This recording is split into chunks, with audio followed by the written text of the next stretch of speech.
Hey everybody, it's Data Rico with the Creativity Cave. I'm so excited to be stamping another edition of Friday Quickies, Techniques, and Tips with you today. Check out this awesome card. It's so simple and really cute and easy to make, and I can't wait to share with you the cool technique that I'm using to create this card. And the topic of today is like using your punches in different ways. So we have this new punch called the Best Badge Punch, and it's great. Oh, look, you can see there I am, and there's my camera. You can see, and there's a bunch of schmutz on here. That's actually glue. Anyway, you can see that this is obviously the shape of a badge, and it coordinates with a couple of different stamp sets that we have, one of which is this adorable Ronald McDonald House stamp set, and that's where the sales or money from the sale of each of these sets goes towards the Ronald McDonald House, and of course it cuts out this shape, which is really cute. Then we have another entire stamp set, which I have, but I don't see in my list not my list, my cabinet. I'm looking right now and I don't see it because I'm shooting a video and my eyes are like stop functioning. So it's in here somewhere. But anyway, the point is, oh, here we go. It's called Badges and Banners. Now I found it, so I got to grab it, but I'm going to shake the camera, of course. Okay, here we go. Oh, because there's banners in there. I get it. So there obviously are the badges, and then there's banners because we have the banner duet punch. Anyway, isn't this cute? Okay, but you might think to yourself, I need a little more reason to buy a punch than just a badge, because at the end of the day, sometimes a badge is not what we need. It's not my favorite. That's what I'm trying to get at, but I'm trying to say it like more tactfully, and it's just not coming out. But we do have something else that we can do with this punch, and that is create a gorgeous scalloped edge, which you can see I've done here on my card. Oh, lovely. So let me show you how easy it is to do this. First of all, I'm going to start with a strip of gold glimmer, and isn't this just pretty? It just looks fancy. I love it. So I'm going to take the punch and place my paper inside here, and you will have to forgive me ever so slightly because I'm doing this through the lens of my phone, which really isn't a lens, it's the screen that I'm watching. But what I want to do is I want to get the edge of my piece right up to the very corner, but just leave a teensy, like millimeter or not even. Since we don't do metric here in the US, it's just a skosh. That is my official term. And then I'm going to punch, and I want there to be a roughly the same distance between each of these humps and the edge of my cardstock. And that's just so I have a straight scallop line instead of like a crooked, like a angled. Okay. And then I'm going to move it over. Again, I want to place it in here so that the corner, I can just barely, like almost get my fingernail in between the paper and the edge of the punch. And then again, I have about the same distance on each hump and the same as the first two. Boom. And move it across. Keep doing this. I love this technique. This is so awesome. My friend Barb actually showed this technique on her blog recently, and I was like, oh yes. I didn't have the punch yet at that point, but then it was like the reason why I could get it is because you could do something else with it. So isn't this cute? All right, let's put the rest of the card together.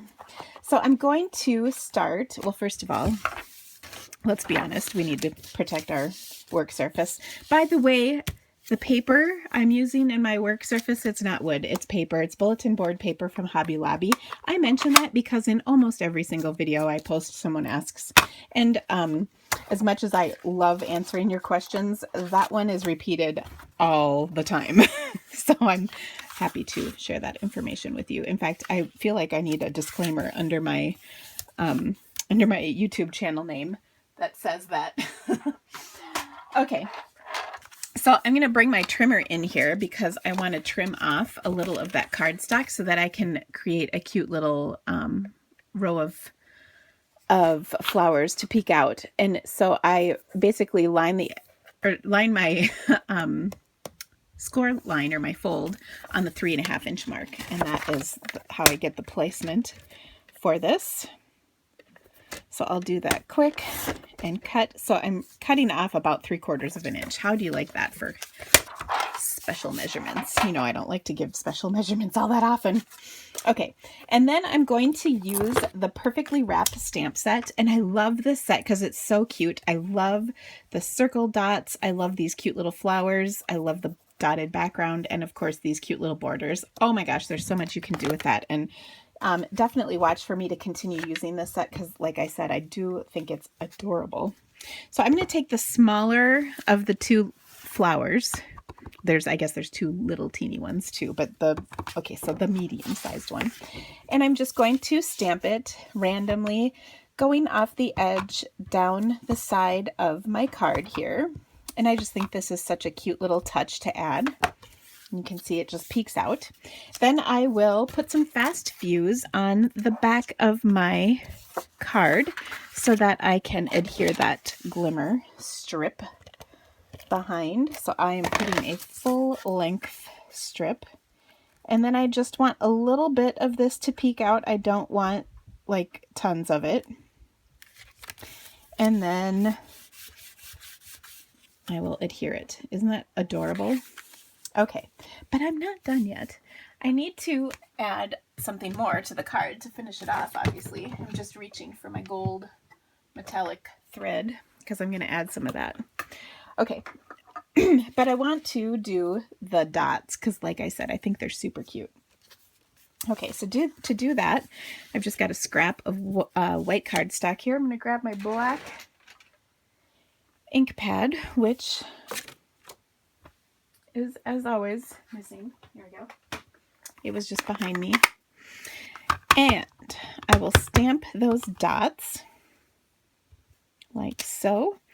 And then, of course, I have to stamp the outline flower on the inside of the dots. Now, I want to kind of fill that color in a little bit, so I'm going to go ahead and grab my aqua painter, just make sure it's clean before I start coloring. Ask me how I know about that.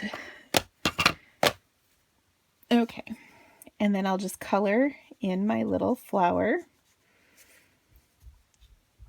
It's such an easy way to add color with these aqua painters. If you've never tried aqua painters, oh my goodness, they are the best. I prefer them to blender pens because I think you can really do a lot more effects with the aqua painter than you can with the blender pen. And then at the end of the day, an aqua painter will last for literally years and years and years, where a blender pen is going to dry out after a certain amount of time. Okay, now I'm going to let this dry, but I can punch it out first. The reason I want to let it dry really good is because I'm going to color it in, or I'm not going to color it in, I just did that. I'm going to stamp Hooray over the top. Okay, so I'm using my 2-inch punch. Yes, 2-inch. Phew. And you can see it punches that out perfectly. And then like I said, I'll stamp Hooray over the top. But next I'm going to add some of this gold thread because I think it's cute.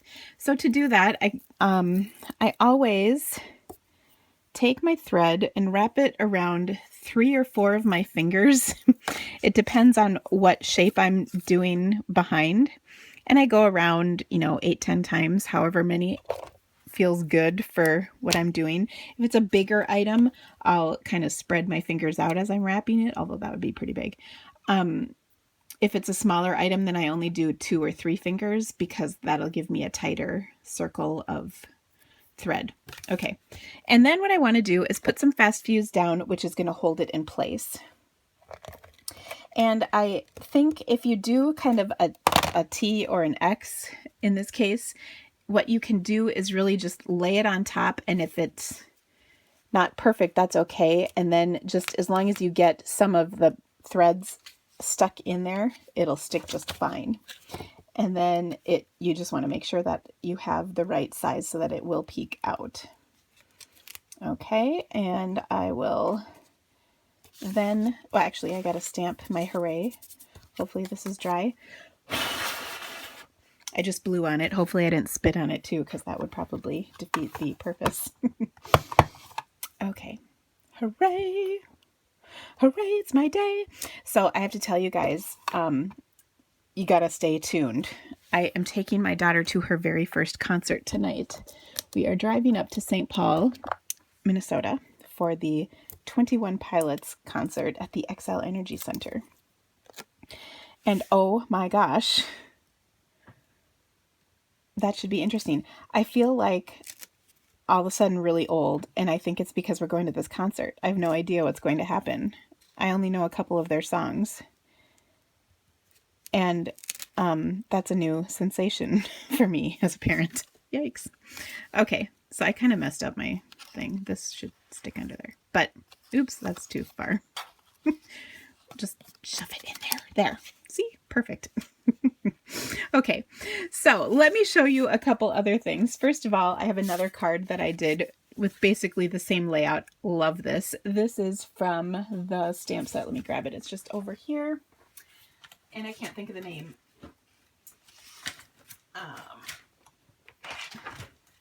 It's from this beautiful Blooms and Wishes stamp set. Gorgeous. These images look like very familiar if you have it. The Watercolor Wishes card kit. That's kind of, I'm sure, where they were based from. Love this so much. Oh my gosh. Great set. Anyway, so that's where this card, actually, that is totally wrong. Never mind. This is a gorgeous set, but it's so not the one I used. It's penned and painted. I was like, those flowers do not match, Dina. Here you go. Because when have I ever not made you laugh, right? Okay. Penned and painted. Also a beautiful stamp set. I do really like this one too. And what's cool about this is the triple stamping. You can, I did not use the outline images on here, but you can do the triple layer. So it's really pretty. If you're a VIP, this video will be up on our VIP page later this weekend. So you can check that out. Okay. Another card that I did is this one. And this uses a different punch. This is called the Classic Label. It is also new. Here it is. There you go. You can see it better. And I love this punch because it does the little banners on our little punch. Remember, I still use this, but it's discontinued. If you don't have one of these, it's okay. But this is a good replacement for that because, like I said, it cuts out those little banners, but it also makes those arrows. So let me show you an example of that. So if I take my punch and just punch one of these out, then I can create the banner by just doing that, nicking out the banner. Do you see? Or I can make an arrow by nicking out the banner on one side. Here, I'll put it over this card and then keeping the arrow like that. So that's what I did here. But I changed the size of them because I knew my words were a lot smaller than the length of this whole big banner because it is, oops, pretty big. And then if you do it crooked, you get a little extra. You can just knock that off. But do you see, you can change the size of these. So I think that's pretty awesome. Now, these are just two examples of getting more uses out of your punches than its basic intended purpose. So I love that. Back to my card. I used the thoughtful banners for both the background colors as well as the words that I used. And then this is from the Falling Leaves set of framelits, and it coordinates with the Falling Flowers stamp set. So this is a bundle. So there's flowers and then there's coordinating framelits, which are awesome. Look at this one. That's what I used here. So pretty.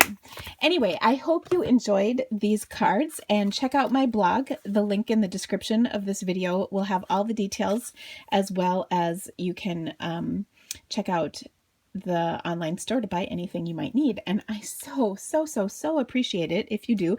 And bonus days in July are almost over. So if it is still July when you are watching this video, make sure you order because you get a $5 coupon for every $50 you spend, and you can use them in August, and there's fabulous bundle in August coming. So anyway, thank you so much for joining me, guys. Have a great day. Bye.